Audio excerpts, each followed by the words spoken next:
So வணக்கம் நண்பர்களே. 2வது மெடிக்கல் வேலை முடிஞ்சிடுச்சு. டென்டலுக்கு போகணும்.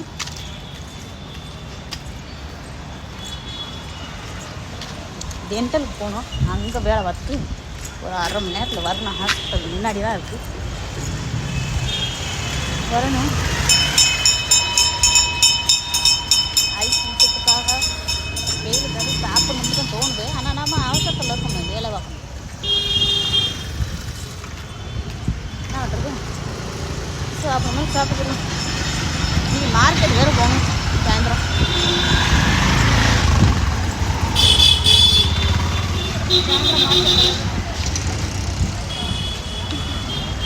ஒரு வயசான பார்த்து கிடக்குறான், போகிறீங்களே மகளா அப்படின்னு சொல்லும் பாவம். அவன் ஒரு ஹாய் சொல்லி